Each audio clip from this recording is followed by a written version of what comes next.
Hello, this is a quick pre-recorded video update on the state of the market. Apologies for not being able to stream on this Monday. I thought I should push out an update anyway, given things are moving. So what's happening? I'll try to be brief here. I know there's a lot of content to consume when the market moves. I'm sure there are lots of trading videos you want to watch, so I will be as concise as possible.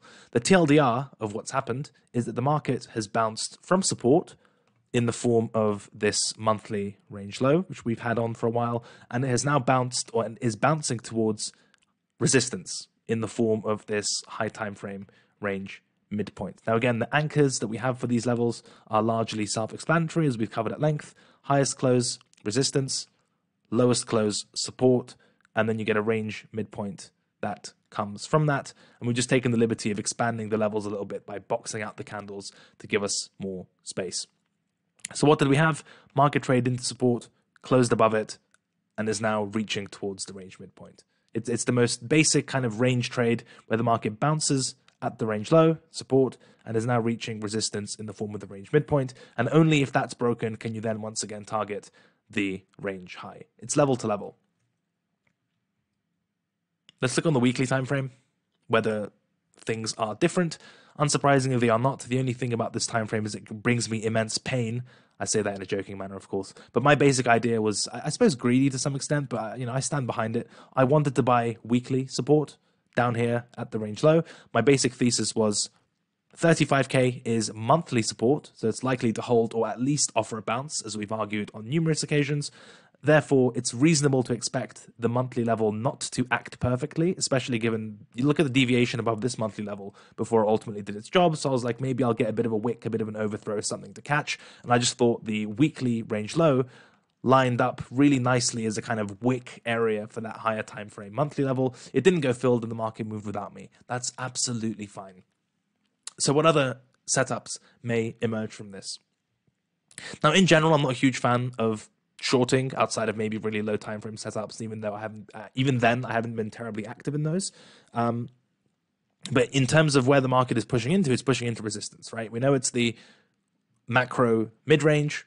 We also know it's this weekly cluster, depending on what you want to use, this structure or the pre-breakdown level. It doesn't matter. A lot of stuff converges at this 47 to 48k level as a level of resistance. Now, on the monthly time frame, it didn't really do much as support. Perhaps, again, 5-10% extreme bullish case is that just like the market didn't offer a bounce at the midpoint or any significant bounce, just in the same vein, it won't offer any resistance at that level, and it will move straight towards the range high. It's definitely possible, but it's not my base case. I'm frankly quite surprised by how quickly we moved from the range low to the range midpoint, despite it being one of my expectations. So I don't think it's too crazy to argue for some sort of profit taking or slowdown or congestion at this sort of 47, 50k-ish type of area, okay? And then at this area, we can develop more reasonable and more thorough ideas, be it acceptance above and a move towards the range high. Maybe it's a pullback that gives us a bounce at some sort of higher low level, if not trading back at the range low itself. Whatever that may be, whatever structures emerge as a result of the market trading at this high time frame inflection point, I think all of those setups, be it continuation, pullback, or maybe it's even bearish into the range low, whatever, I think all of those setups as they emerge will be better and clearer than chasing the market into resistance. That's a kind of view that I'm holding at the moment. Now, if we go down, the final note on the weekly time frame, why do I put so much stock into this mid-range? I mean, not only has the market shown evidence that it's happy to trade, and be sensitive to the range high, the range low certainly, and the range midpoint to a lesser extent. At the very least, if you don't think this is going to be a reversal point that sends the market lower or sends it back towards this reaccumulation type of area, you still have to consider, even if it's not a reversal level, it could be a bounce level, right? That's a useful distinction to have in trading. Am I expecting market structure to shift from this level or not? Even if the answer is or not, you'll often get some sort of reaction or lower time frame shift at that level. Even if it's not ultimately trend reversing, it still makes for really shitty short-term trading and positioning. It's like kind of, even if you're bullish, the worst place to long, or even if you're bearish, the worst place to short. I think we can apply that range logic just like we did at support.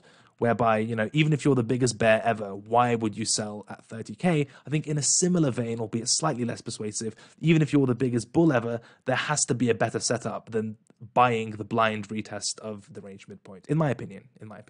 So final note on the weekly is that not only is it the range midpoint, but if we go back to my chart, I've added a lot of the trend following moving average memes that we use. And you can see that they really converge around that 47, 48, around 50K handle. We've got the 21 weekly, the 50 weekly, and the 200 daily. Again, not a moving average trader per se. I just like to know what trend following kind of systems are signaling for other traders in the market, right? And you can see as the market starts to push into this type of area, similar to how 30K was stacked as support, you got monthly, weekly, do or die, you know, 2017 levels below that, yada, yada. I think in a similar vein, this kind of 47 to 50K level is also stacked as resistance. You've got the monthly mid-range, the monthly cluster, all the mean high time frame mean reversion targets. It's also stacked. So just like 30K is a shit short, I think blindly into 47 and 50K is a shit long, just in my opinion. Even if it offers the shallowest of pullbacks and it goes to 60K and then to 10 million, that shallow pullback is a better trade setup than buying resistance blindly, in my opinion.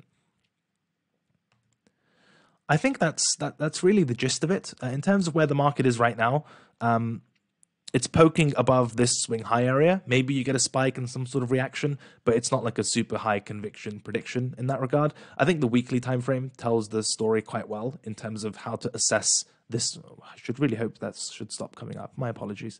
In terms of where the market is right now, you can kind of see on my personal chart, there's a stack of resistance on this monthly and weekly level from 44 to 47, and there are these cheeky high time frame moving averages stacked above it as well for maybe a wick before those ultimate reversion targets are met. I think a move towards 47 is pretty reasonable, but it really feels like as the market ticks up into resistance, fresh longs are unattractive, and it's more or less picking up pennies in front of the steamroller. One thing I will suggest is that trading, I know it sounds cliche, but trading as a result of FOMO at this point is really shitty. I know it's hard because, you know, everyone on Twitter obviously caught this move and is in massive profit. And then maybe you think it's, you know, the low time frame price action certainly looks very strong. It basically looks like up, sideways, etc. Maybe you think this goes on to infinity and all the way to 60K. I mean, it might, very unlikely in my opinion. But in any case, the thing to bear in mind is better defined setups will emerge as the market kind of congests and sorts itself out at this high time frame inflection point. I mean, even though we bottomed very quickly, you can even see that at these monthly levels, you got 2 weeks to make some sort of decision as to your positioning, even though maybe that's rich coming from me, given I didn't get my buys in. I think in a similar vein, if you feel rushed now, you'll feel significantly less rushed at this high time frame resistance. That's just my opinion. Again, evidence can change it, yada, yada. But the TLDR version is, this is a move from support to resistance. I think it's mostly played out, maybe another leg into this 47.50, but the easy part of the trade is gone. And I think your patience will be tested to see whether we get continuation and all the way back to the range high 58K, etc., or whether this is just a mean reversion move, which then leads to more churn, more chop, whatever it may be. Stay sharp.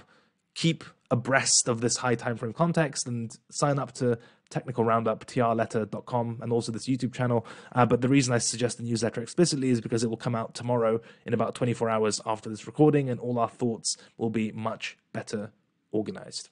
So that's all I've got. I know it's a bit ranty and whatever, but sometimes the market just moves from support to resistance and there isn't a lot more to it until we get more price action. And I really think that that's the case on this occasion. Don't fall victim to FOMO.